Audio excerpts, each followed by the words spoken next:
자, 함께 말씀을 볼까요? 오늘 말씀은요, 빌립보서 2장 1절부터 4절 말씀입니다. 빌립보서 2장 1절부터 4절 말씀. 한 절씩 교독하시고 마지막 절 함께 합독하겠습니다. 그러므로 그리스도 안에 무슨 권면이나 사랑의 무슨 위로나 성령의 무슨 교제나 긍휼이나 자비가 있거든 뜻을 합하며 한 마음을 품어 아무 일에든지 다툼이나 허영을 하지 말고 오직 겸손한 마음으로 각각 자기보다 남을 낮게 여기고 각각 자기 일을 돌볼 뿐더러 또한 각각 다른 사람들의 일을 돌보아 나의 기쁨을 충만하게 하라. 아멘. 아멘. 오늘은 한 마음으로 서로를 돌아봅시다 라는 제목으로 말씀의 은혜를 나누겠습니다. 400년 동안 애굽 바로의 종이자 노예로 살았던 이스라엘에게 하나님이 찾아오시죠. 그리고 모세를 보내시면서 이런 말씀을 하세요. 출애굽기 6장 7절입니다. 볼까요? 너희를 내 백성으로 삼고 나는 너희 하나님이 되리니 나는 애굽 사람의 무거운 짐 밑에서 너희를 빼낸 너희 하나님 여호와인 줄 너희가 알지라. 하나님께서 이스라엘 백성들 또 모세와 이스라엘 백성들뿐만 아니라 바라에게도 그런 말씀을 하세요. 내가 여호와인 줄을 알지니라. 이런 말씀을 반복해서 하시는 가운데 어떤 약속의 말씀을 하시냐면 너희를 내 백성으로 삼고 나는 너희 하나님이 되리라. 이게 하나님의 언약입니다. 이스라엘 그 성경에서도 우리가 읽어보면 구약과 신약을 관통하는 언약이 있는데 나는 너희 하나님이 되고 너희는 나의 백성이 될 것이다 라는 이런 말씀을 하세요. 그러니까 출애굽의 목적이 이 말씀인 거예요. 그리고 오늘 제가 이 말씀은 안 갖고 왔는데 어제 썼다가 지우긴 했는데 예레미야서에도 마찬가지로 이 말씀이 있습니다. 바벨론으로 이스라엘 백성들이 끌려갈 거예요. 끌려갔는데 다시 바벨론을 하게 되거든요. 근데 그때도 하나님께서 예레미야를 통하여서 이런 말씀을 똑같이 하세요. 너희는 나의 백성이고 나는 너희 하나님이다. 이런 말씀이 계속해서 반복이 됩니다. 아무튼 출애굽의 목적이 여기에 있다라는 것을 알 수 있죠. 이것을 통해서 우리가 알 수 있는 게 있어요. 그게 뭐냐? 이스라엘의 신분이 바뀐다는 거예요. 어디에서? 바로의 종에서. 바로의 노예였단 말이에요. 그런데 어떻게 바뀐다는 겁니까? 하나님의 백성으로 신분이 바뀐다라는 사실입니다. 자, 신약에서 사도 바울은요, 우리의 구원에 대해서 이렇게 말합니다. 고린도후서 5장 17절. 우리 함께 읽어볼까요? 시작. 그런즉 누구든지 그리스도 안에 있으면 새로운 피조물이라. 이전 것은 지나갔으니 보라 새 것이 되었도다. 우리는 과거에 죄와 허물로 죽었던 존재였습니다. 그렇죠? 에베소서 2장에서 이야기하잖아요. 그런데 어떻게 되었다고요? 예수님을 통해서 새로운 피조물이 되었다고. 새로운 피조물이 되었다. 그러니까 우리의 존재만 변한 것이 아니라 하나님께서 우리를 완전히 존재도 변화시켜 주셨는데 그 다음에 모두 새 직분도 주시는 것을 우리가 알 수 있어요. 그 말씀이 바로 이 다음에 나와요. 5장 18절 보실까요? 모든 것이 하나님께로서 났으며 그가 그리스도로 말미암아 우리를 자기와 화목하게 하시고 또 우리에게 화목하게 하는 직분을 주셨으니. 그러니까 새로운 피조물로 신분도 바꿔주셨는데 신분뿐만 아니라 직분까지도 새롭게 주셨다라고 고린도후서 5장 17, 18절에 연이어서 나옵니다. 그 직분이 무엇입니까? 화목하게 하는 직분이에요. 화목하게 하는 직분. 자, 이 화목하게 하는 직분에는요, 두 가지의 의미가 있습니다. 1차적으로 뭐냐면, 이거예요. 예수님을 믿지 않는 사람에게 우리가 찾아가서 복음을 전하는 거예요. 그러면 그들이 회개하고 다시 들어온다는 거죠. 그러니까, 거룩하신 하나님과 거룩하지 않은 죄 가운데 사는 다른 믿지 않는 불신자들이 어떻게 한다? 화목하도록 하게 하는 직분을 누구한테 맡기셨다? 우리한테. 뭐를 통해서? 전도를 통해서. 이게 1차적인 뜻입니다. 두 번째 뜻은 뭐냐면요. 우리가 예수님을 믿잖아요. 어디를 가든지 간에 그리스도인으로서 화목의 관계를 회복시키는 그 일을 맡았다는 거예요. 어디에서든지 분쟁이 있을 수 있어요.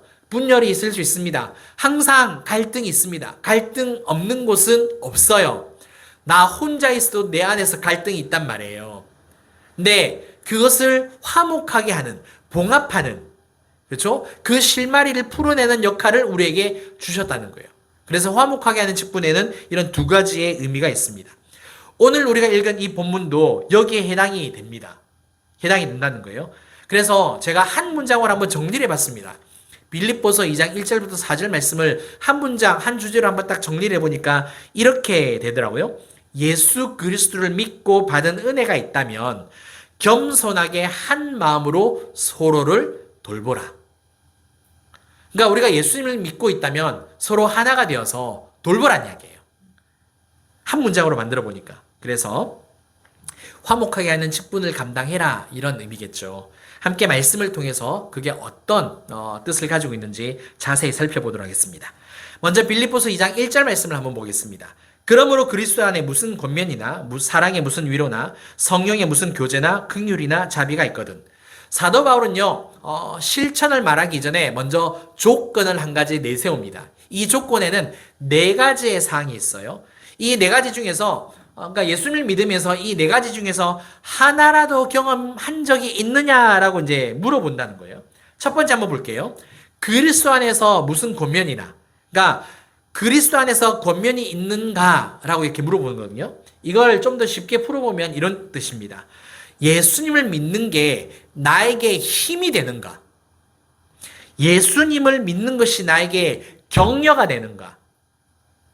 이게 그런 질문이에요. 그러니까 우리가 이런 거예요. 예수님, 일반적으로 사람들이 뭐라고 많이 말하냐면 예수님을 믿으면 복 받는다, 많이 들어보셨죠? 그런 말씀을 많이 하셨을 경우도 있을 거고 또 많이 들어보셨을 겁니다. 이 말이 틀린 말 아니에요. 성경에도 기록되어 있습니다. 하나님의 사람은 잘 된다라고 성경에 기록되어 있어요. 들어가도 복을 받고 나가도 복을 받는다라고 신명기에도 분명히 기록이 되어 있습니다. 예. 그 다음에 성경에서도 하나님을 잘 신실하게 믿는 사람들은 물질적으로도 부자가 된다라는 그런 예가 되게 많이 있습니다. 아브라함도 그렇고 이삭도 그렇고 순종하니까 100배의 복을 더하더라. 성경에 기록되어 있어요. 예. 그래서 잘 되는 게 맞습니다. 그런데 중요한 게 있어요. 사도 바울은 어떤 관점에서 이야기를 하느냐면 우리가 예수님을 믿는 이 일이, 이 인생이, 이 삶이 굉장히 힘들다는 거예요. 척박하고 괴로운 일이 너무 많다는 거예요. 그래서 예수님을 믿으면 복 받는다라고 말하지 않고 예수님을 믿는 것으로 어려운 인생을 살아가는데 풀어갈 수 있는 힘이 된다는 거예요. 그래서 예수님을 믿음으로 힘을 받고 있느냐, 예수님을 믿는 것 그 자체가 네 인생 가운데, 너의 인생 가운데, 너의 삶 가운데, 영혼 가운데 힘이 되느냐, 격려가 되느냐, 더 앞으로 전진할 수 있는 동기부여가 되고 있느냐라고 묻고 있다는 거예요. 그러면 제가 한번 여쭤볼게요. 사도 바울이 물어보는 것처럼 여러분들은 예수님을 믿는 것으로 말미암아 힘이 되고 있습니까? 격려가 되고 있습니까? 그게 전혀 경험되지 않는다라면, 그게 전혀 나에게 아무런 감흥이나 감동이나 그게 없다면 죄송한데 조금 생각해 보셔야 돼요. 돌이키시고 회개하셔야 돼요. 예수님을 믿는 것이 나에게 힘이 되어야 한다는 거죠. 왜?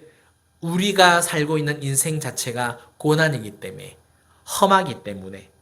그래서 예수를 믿는 게 힘이 되어야 한다는 겁니다. 두 번째입니다. 그리스도 안에서 사랑의 위로입니다. 사랑의 무슨 위로나. 그러니까 이 말은 풀어보면 이런 거예요. 예수님의 사랑으로 위로를 받고 있느냐, 예수님의 사랑으로 위로를 받은 적이 있느냐, 이런 이야기예요. 사도 바울은 우리가 알고 있듯이 고난을 굉장히 많이 겪었습니다. 그렇잖아요. 돌에 맞아서 피를 철철 흘리면서 죽었어요. 분명히 죽었는데 마을에 데리고 나니까 어떤 일이 벌어집니까? 기적처럼 살아나게 되어지죠. 1차 선교 여행 때 이야기입니다. 사실 그 헬라 원문을 보면 사도 바울이 돌에 맞아 죽습니다. 죽어요. 근데 우리 성경은 그렇게 표현하진 않아요. 아무튼 죽었다가 살아나요. 매와 몽둥이로 엄청나게 두들겨 맞습니다. 예, 거의 뭐 죽었다 살아나죠. 밥을 못 먹는 일도 허다하죠. 배 타고 다니다가 파산하는 일들도 만나고, 맹수, 자기를 죽이려고 하는 사람들, 어마어마한 위험과 고난과 환난과 핍박 가운데서 살 소망이 끊어지기까지 했다라고 말합니다. 그런 사도 바울에게 하나님은 어떤 분이셨냐? 고린도후서 1장 3절 4절입니다. 우리 함께 읽어볼까요? 시작! 찬송하리로다. 그는 우리 주 예수 그리스도의 하나님이시요 자비 아버지시요 모든 위로의 하나님이시며 우리의 모든 환난 중에서 우리를 위로하사 우리로 하여금 하나님께 받는 위로로서 모든 환난 중에 있는 자들을 능히 위로하게 하시는 이시로다. 아멘. 사울이 힘들고 어려웠던 인생을 버티고 이겨나갈 수 있었던 이유는 하나님이 자기를 항상 위로해 주셨기 때문에, 그 위로를 받았기 때문에, 그 위로가 얼마나 사랑스럽고 위대하고 진실하고 깊은지를 알았기 때문에 그렇게 힘들고 힘든 인생이었음에도 불구하고 이길 수 있었다는 거예요. 버틸 수 있었다는 거예요. 항상 지켜주셨다라고. 우리도 신앙생활을 해오면서 지금까지 평탄하게 사신 분 계십니까? 그렇지 않을 거예요. 뭔가 하나라도 속상한 일이 있었고 고난이 있었고 어려운 점이 있었을 겁니다. 지금도 고난 가운데 계신 분이 있죠. 중요한 것은 뭐라고요? 그리스도의 그 사랑으로 위로를 받은 적이 있느냐, 그리고 받고 있느냐.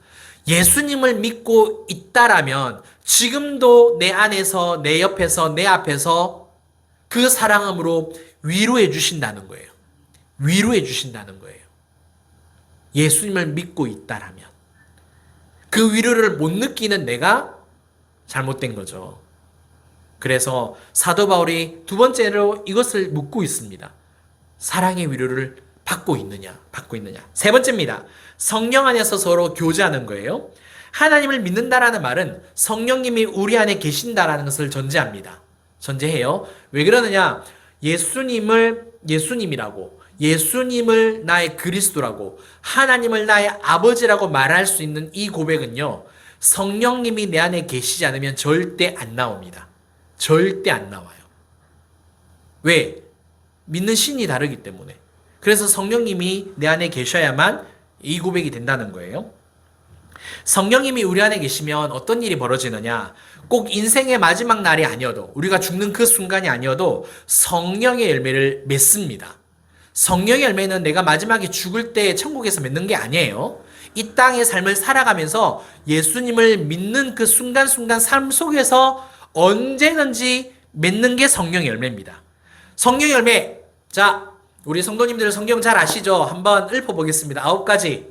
시작. 사희와 오자양 충원절로 외웁니다. 신태우님 시때 외웠어요. 하도 외울 게 없어. 구약부터 신약까지 뭐 다 외워야 되니까. 사랑, 희락, 화평, 오래 참음, 자비, 양성, 충성, 온유, 절제. 다시 할까요? 사희화, 오자양, 충원절. 아무튼 성경을 아무튼 외울 게 엄청 많았으니까 그때 그렇게 외웠어요. 자, 중요한 것은요, 뭐냐면 성령의 열매라고 성경에 기록이 되어 있어요. 이게 나의 열매가 아니고 성령의 열매예요. 그러니까 성령님이 내 안에 계시면서 이 열매를 주도적으로 주체적으로 맺는 분이 누구란 이야기입니까? 내가 아니라 성령님이란 뜻이에요. 사람의 사랑은, 사람의 오래 참음은, 사람의 절제는 제한적이에요. 그렇잖아요. 그런데 성령님은 무한하다는 거죠. 그 사랑이 조건이 없다는 거고, 그 기쁨이 정말 우리가 생각하는 그 범주를 넘어선다는 거죠. 오래 참는 거, 우리는 오래 참는 거, 배고픔을 얼마나 오래 참을 수 있습니까? 숨을 얼마나 오래 참으실 수 있으세요? 나를 괴롭히는 사람에 대해서 그 고통을 얼마나 오래 참을 수 있으세요?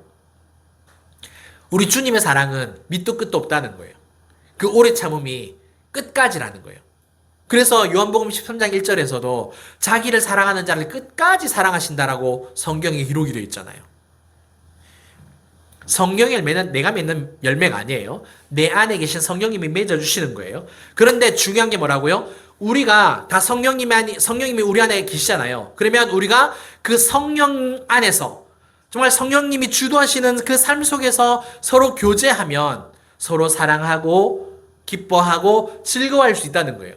이 열매들이 계속해서 삶 속에서 일상에서 또 이렇게 예배하는 가운데 우리가 식탁의 교제 가운데 나타난다는 겁니다. 아멘. 이거를 경험하고 있느냐는 거예요. 경험한 적이 있느냐? 지금도 경험하고 있느냐? 다들 경험하고 계시죠? 아멘. 마지막으로 또 물어보는 게 이겁니다. 성령 안에서 긍휼과 자비가 있느냐? 이것을 또 경험한 적이 있느냐? 긍휼과 자비는요, 성도가 교회가 하나가 되게 하는 매우 강력한 성품입니다. 진짜 강력해요. 그런데 한번 보세요. 긍휼은 성령의 열매 안에 들어갑니까?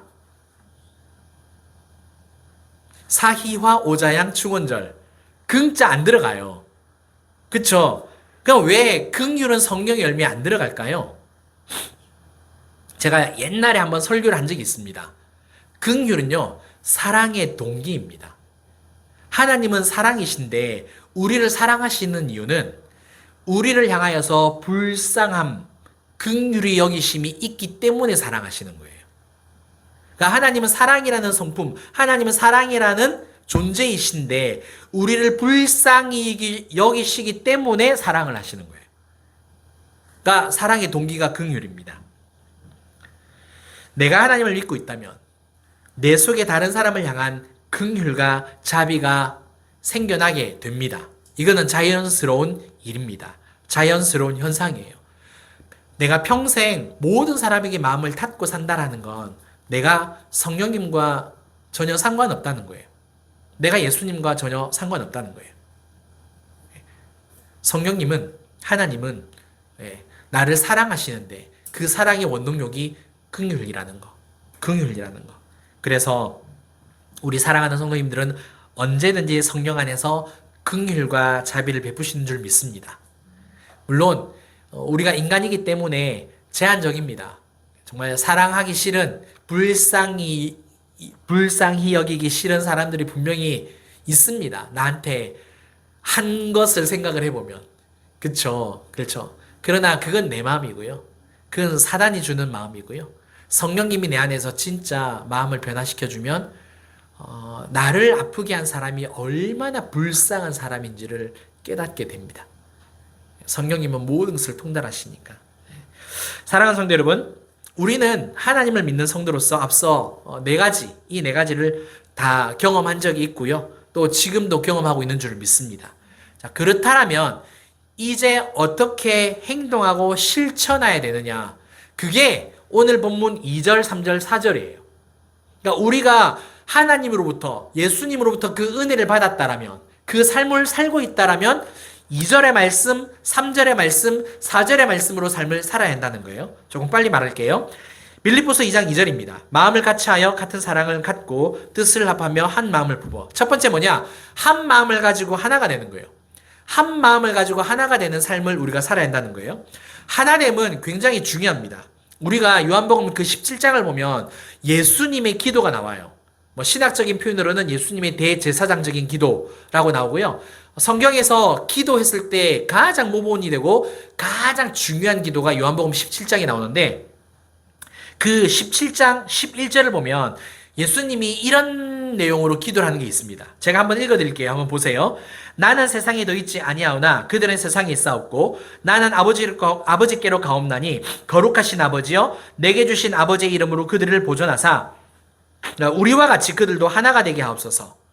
예수님이 제자들을 위해서 중보하시는 내용입니다. 중보기도를 하는 거예요. 중보기도를 할 때 뭐라고 하느냐? 그들도 우리처럼, 그러니까 하나님처럼, 예수님처럼 하나가 되게 해달라고 기도를 하신다는 거예요. 그러니까 이 17장의 딱 내용이 끝나면 18장 1절부터 어떤 일이 벌어지냐면 예수님이 바로 잡혀가는 내용이 나옵니다. 그러니까 겟세마네 이제 동산에서 이제 기도하고 잡혀가시잖아요. 이제 그때 드린 기도인 거예요. 그러니까 가장 마지막에 하나님 앞에 간절하게 기도한 내용이 이 내용입니다. 근데 그 내용이 뭐라고요? 남아있는 제자들이 하나가 되게 해달라고. 그 다음에 제자뿐만 아니라 예수를 믿는 모든 사람들이 하나가 되게 해달라고. 예수 안에서. 21절 말씀 볼까요? 아버지여, 아버지께서 내 안에, 내가 아버지 안에 있는 것 같이 그들도 다 하나가 되어 우리 안에 있게 하사 세상으로 아버지께서 나를 보내신 것을 믿게 하옵소서. 여기에서 이제 제자들뿐만 아니라 모든 사람들이 하나가 되게 해달라고 이야기를 하고 있죠. 그 이유가 있습니다. 왜 이렇게 기도하시는 걸까요? 모든 사람이 예수님을 믿고 하나님과 예수님 안에 거하게 하기 위해서. 거하게 하기 위해서. 제가 여러 번 말씀을 드렸기는 했는데요. 제가 최근에 여러분들에게 계속해서 기도하고 가지고 있는 소원, 바람이 있다라고 제가 말씀을 드린 적이 있습니다. 그게 뭔지 이제 다 아시죠? 그죠? 모르시는 분. 네. 예, 이제 없으실 거예요. 날마다 찬양을 부르시는 가운데서 그 영혼이 자유하셨으면 좋겠고 영혼이 살아나기를 원한다. 그래서 이번에 2026년도에도 이렇게 기도 제목이 영혼에 관련된 내용이 계속해서 이렇게 나와 있지 않습니까? 예. 저는 목사로 부름을 받았고요. 하나님이 여러분들에게 원하시는 것은 여러분의 영혼이 살아나는 것임을 제가 더 깊이 알게 되었습니다. 그리고 영혼이 다른 어떤 수단들보다 훨씬 더 쉽게 살아나는 길이 찬양이 있다는 것도 제가 최근에 알게 되어졌습니다. 찬양을 통해서 영혼이 살아나게 되어지면 영이 살아나는 거거든요. 네, 제가 이때까지 여러 가지 유익들을 말씀을 드렸는데 그 외에 더 많습니다. 더 많은데 한 가지만 또 말씀을 드린다면 어떤 일이 벌어지냐면 우리의 영혼이 찬양을 통해서 계속 살아나고 하나님을 계속 높이 올려드리면 하나님이 우리를 더 가까이 끌어당기십니다. 가까이, 더 가까이. 다른 사람들보다 더 가까이 하나님을 끌어당기세요. 우리 부부를 위해서 신실하게 기도해 주시는 권사님 한 분 계십니다. 정확하게 20년 전입니다. 제가 정말 정확하게 기억합니다. 20년 전에 권사님께서 그런 이야기를 하셨어요. 무슨 말씀이냐면 성령님께서 니네 부부를 제일 먼저 기도하게 하신다고. 그분의 자녀들은 또 사위 이렇게 딸 셋을 데리고 계시는데 전부 다 목사 사모입니다. 그리고 주변에 많은 분들이 다 그렇게 믿음의 사람들입니다. 그런데 20년 전에 이분 권사님이 우리 부부를 이야기할 때 너의 기도가 제일 먼저 나온다고. 그때 제가 그 말씀을 왜 하시는지 이유를 사실 알았어요. 왜 그러냐면 제가 그때는 이제 그 서울의 구로동에서 아주 작은 교회에서 이제 교회를 섬겼는데 그 교회에 하나님께서 3년 동안 성령의 어마어마한 임재하심이 있었습니다. 예, 목사님께 이제 임한 거죠. 그때 저는 전도사였어요. 이제 파트리라는 전도사였는데 그냥 전도사였기 때문에 뭐 찬양 인도도 하고 뭐 하는 게 되게 많잖아요. 그냥 그 교회 안에 있음으로 그냥 성령의 은혜를 계속 받은 거예요. 계속 받은 거예요. 근데 이제 그 합신 측 교회였기 때문에 이제 합동적으로 이제 옮겼단 말입니다. 옮기니까 어떤 일이 벌어지느냐? 소멸되는 거예요. 제가 받은 성령님이, 안에 계신 성령님이. 물론 저의 구원을 책임져 주시는 내자시는 그 성령님이 떠나시는 건 아닌데 그 은혜가 그 영향력이 전부 다 사라지는 거예요. 책망 많이 받았어요. 정말 하나님께. 왜 떠나요? 진짜 책망 많이 받았어요. 그 다음부터 이제 교회를 옮기기 전에는 정말 하나님 앞에 기도하고 가도 됩니까? 어디로 가야 됩니까? 이제 그때부터는 항상 묻고 다녔습니다. 그래서 그 서울에서도 이제 분당으로 가기 전에도 하나님이 가라 하셔서 간 거고, 그 다음에 진주로 온 것도 하나님께서 가라고 하셔서 온 거예요. 아무튼 그래요. 저한테 이제 안타까운 것은 뭐냐면, 다 이게 은혜가 소멸된 거라는 거죠. 다 은혜 소멸된 거라는 거죠. 그런데 최근에 제가 20년 전에 들었던 그 기도를 그 말씀을 다시 듣게 되었습니다. 그 전에, 그러면 그 사이는 어땠느냐? 종종 그런 말씀 하셨어요.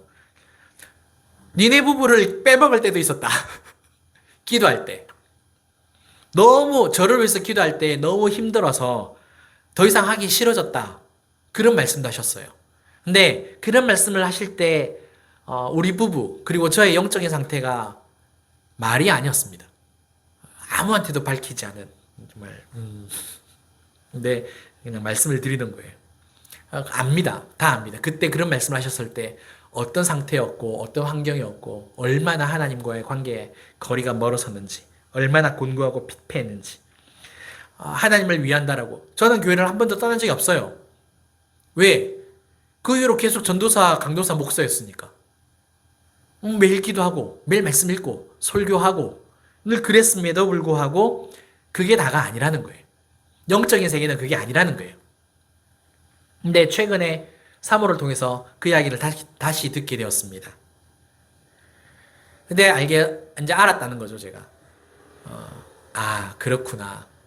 지금 이제 3, 4, 5월이죠. 6월 넘어 이제 4개월째 계속 찬양을 하고 있는데, 진짜 찬양을 계속해서 하나님 앞에, 물론 빼먹는 날도 있지만, 찬양을 드리고, 부르고, 하나님을 높이 올려드리니까, 하나님이 진짜 나를 가까이, 여전히 그 권사님 주변에는 기도할 분들이 진짜 많습니다. 또 목사님, 사모님들도 굉장히 많습니다. 기도해야 할 교회들도 굉장히 많습니다. 그런 기도의 사명을 받으셨거든요. 그런데 최근에 그런 말씀을 하시더라고요. 기도를 안 하고 싶은데 니네 기도가 제일 먼저 나온다. 뭘 말하는 걸까요? 영적인 세계 안에서 성령님이 저희를 제일 우선에 두시는 거예요. 제일 우선에 두십니다. 가깝게 계속해서 붙들어 매신다는 거죠. 신앙은 절대 사유하는 것이 아니라고 저는 배웠습니다. 그래서 이런 말씀도 성도님들께 드려요. 그 다음에는 이제 어떤 일이 있는지 사실 머리로는 압니다. 이제 어떤 거냐면, 우리의 영이 더 자유로워지고 영이 열리게 되면은요, 더 풍성해지면, 우리 자녀들이나 또 가족에 매여 있는 사람들을 내가 그 영혼을 품고 찬양하고 기도하면 그 다음에는 그분들이 열립니다. 이제 아직 저도 그까지는 이제 실제로 경험은 아직 하지 못했는데 제가 알고 있는 건 그까지.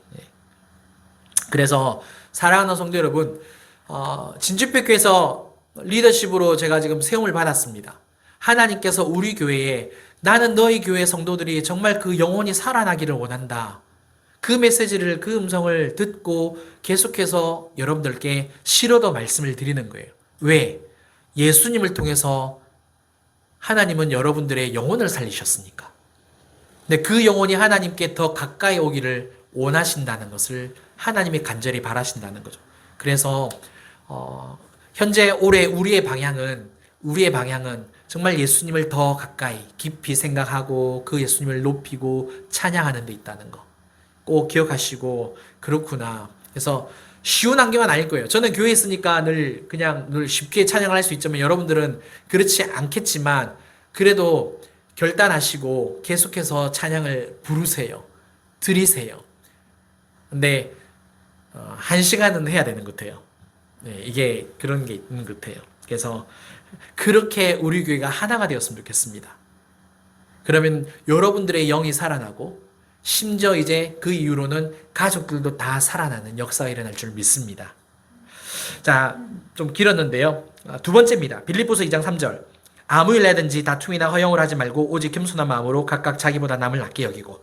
두 번째는요, 사도 바울이 우리 보고 실천하라고 하는 말씀이 뭐냐면 겸손한 마음으로 남을 나보다 더 낮게 여기라는 겁니다.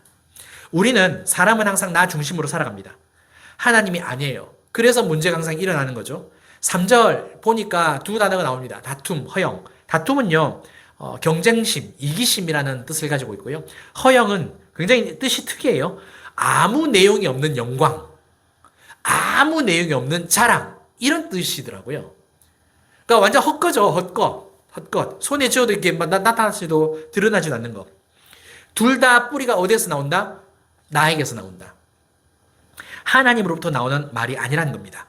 그러니까 하나님이 없는 하나님과 나와의 관계가 없으면 아무런 의미가 없다는 거예요. 어떻게 된다고요? 하나님 앞에 나를 세워야 된다는 겁니다. 어떻게 해서든지 하나님과 나와의 관계가 끊어지면 안 된다는 거예요. 세상 가운데서 내가 허덕여서는 안 된다는 거예요. 하나님 앞에 서야 저절로 겸손해질 수 있다는 거. 그리고 나 같은 인생 하나님이 살리셨다라는 것을 깨닫게 되면 남이 더 나아진다는 거죠. 세 번째입니다. 빌립보서 2장 4절입니다. 각각 자기 일을 돌볼 뿐더러 또한 각각 다른 사람들의 일을 돌보아 나의 기쁨을 충만하게 하라. 마지막으로 우리가 실천할 일은 뭐냐면 나의 일과 다른 사람의 일을 함께 돌아보는 거예요. 자, 둘 다 해야 되는 거예요. 내 것만 집중해서도 안 되고요. 나는 완전히 다 포기해버리고 다른 사람만 돌봐서도 안 된다는 거예요. 나도 돌봐야 되고 다른 사람의 일도 돌봐야 된다는 겁니다. 우리가 사는 세상은 굉장히 정신이 없습니다. 진짜 빠릅니다. 변합니다. 때로는 내 일을 감당하기에 버거워서 다른 사람까지 신경 쓸 겨를이 없는 경우도 허다합니다. 하지만 성경은 뭐라고 이야기합니까? 그러면 안 된다고. 우선 나부터 정신을 차려야 된다고. 정신줄 놓으면 안 된다고 먼저 이야기를 하고 있고요. 두 번째, 챙기라고. 신앙 안에서 내가 맡은 일은 책임을 다하고요. 다른 사람의 필요에도 관심을 가져야 한다라고 가르쳐 줍니다. 나만 잘 되면 돼. 이게 아니라는 거예요. 우리 모두가 잘 된다. 그래서 한국인의 정서는 이게 맞는 것 같아요. 다른 나라는 외국은요 절대 우리라는 말을 잘 안 씁니다. 철저하게 개인주의예요. 나예요. 나. 근데 우리나라는 정서상으로 우리의 개념을 가지고 있습니다. 이건 진짜 하나님께 감사한 것 같아요. 그래서 우리 모두가 잘 돼야 한다. 저는 정말 우리 사랑하는 성도님들이 잘 되었으면 좋겠습니다. 그걸 너무 간절히 바랍니다. 그래서 매일 밤마다 찬양하면서 하나님 앞에 정말 간절히 아뢰요. 간구합니다. 우리 사랑하는 성도님들 영혼이 살아날 수 있게 해달라고. 하나님께 더 가까이 갈 수 있게 해달라고. 하나님이 더 끌어당기셔서 정말 복된 삶을 살아갈 수 있게 주님 축복해 달라고. 이것이 우리가 가져야 하는 성도의 태도요 자세인 줄 믿습니다. 말씀을 읽겠습니다. 오늘 제목 이렇게 정했습니다. 한 마음으로 서로를 돌아봅시다. 예수 그리스도를 믿고 은혜를 받았다라면 겸손하게 한 마음으로 서로를 돌아봐야 한다는 거예요. 세 가지 말씀드렸어요. 첫 번째, 하나 되자. 한 마음으로 하나 되자. 진주빛 교회 하나 되자. 두 번째, 겸손한 마음으로 남을 낮게 여기자. 세 번째, 내 일뿐만 아니라 서로 일을 돌아보자. 아멘. 이 삶으로 나아가는 저와 여러분들 되시길 주님 이름으로 축원합니다. 설교 좀 길었습니다. 제가 기도하고 우리 다 같이 그냥 통성 기도하고 제가 마무리하고 또 축도하도록 하겠습니다. 우리 함께 오늘 말씀을 기억하시면서 기도하는 시간 가지겠습니다. 기도합니다. 살아계시고 역사하시는 우리 하나님 아버지 은혜를 감사합니다. 주님께서 오늘 우리에게 말씀 허락하시니 진실로 감사합니다. 하나님 정말 한 마음 되기 원합니다. 우리가 하나님으로부터 구원을 받았다면 예수님을 믿고 있다라면 하나님 정말 허투루 사는 인생 되어서는 안 되겠습니다. 왜냐하면 하나님 때문이고 예수님 때문이며 성령님 때문인 줄을 믿습니다. 하나님 우리 진주빛 교회 정말 하나가 되기를 원합니다. 갈등이 없을 수는 없습니다. 하나님 때로는 분쟁도 있고 분열도 있을 수 있습니다. 그러나 빌립보 교회를 향해서 사도 바울이 간절히 원합니다. 하나가 되어야 한다고. 왜냐하면 하나님 예수님이 성령님이 한 분이시니까. 주님 우리도 그러하길 원합니다. 주님 저에게 리더십을 허락하여 주셨사오니 주님 우리 진주빛 교회는 겉모습으로 뭔가 잘 되는 교회가 아니라 아버지 영혼이 살아나는 교회. 하나님 각자 다 다른 영혼이지만 그 영혼들이 정말 주님 앞에 더 가까이 주님의 사랑을 듬뿍 받고 이쁨 받고 정말 주님으로 기뻐하고 절구하는, 비록 우리네 삶이 힘들고 정말 척박하고 어렵고 괴롭지만 그럼에도 불구하고 주님 한 분 때문에 기뻐하고 즐거워할 수 있는 영이 살아난 아버지 교회가 될 수 있도록, 그런 하나된 교회 될 수 있도록 주님 축복하여 주시옵소서. 겸손한 마음으로 남을 더 낮게 여기는 우리의 믿음과 태도와 자세가 되게 하여 주시고, 하나님 내일뿐만 아니라 다른 사람을 위해서도 늘 기도해주고 또 필요가 뭔지 관심 가져주고 챙겨줄 수 있는 아버지 그런 교회가 되어서 하나님 정말 어린 양이 어디로 가든지 하나님 다 함께 우리가 따라가는 귀한 어린 양의 신부가 될 수 있도록, 흰옷 입은 백성 될 수 있도록 하나님 우리를 강건하게 붙잡아 주시옵소서. 감사합니다. 주님을 찬양합니다. 아멘. 감사합니다. 사랑과 은혜가 풍성하신 우리 하나님 아버지 감사합니다. 우리 진주빛 교회를 하나님께서 축복하여 주시고 사랑하여 주셔서 진실로 감사합니다. 겉모습으로 부흥하는 껍데기 신앙 되지 않게 하여 주시고, 하나님 우리의 속사람, 우리의 영혼이 살아나는 정말 알곡 같은 그런 교회 될 수 있도록 인도하여 주시옵소서. 우리 모두가 예수 그리스도를 믿고 구원받았습니다. 그래서 하나님 진실로 하나가 되는 교회가 되게 하여 주시고, 겸손한 마음으로 나보다 남을 더 낮게 여기는 우리 모두가 되게 하여 주시고, 또 내일뿐만 아니라 서로의 일을 돌아볼 수 있는 그런 복된 교회 될 수 있도록 인도하여 주시옵소서. 그렇게 인도하심을 믿고 감사를 드리며, 지금은 우리 주 예수 그리스도의 은혜와 크신 하나님의 사랑과 성령님의 감화감동 교통 충만하심이 한 마음으로 서로를 돌아보기로 결단하는 사랑하는 우리 모든 성도님들과 또 가정과 일터와 또 우리 진주빛 교회와 이 나라 이 민족 위에 이제부터 영원토록 함께 있을지어다. 아멘. 아멘.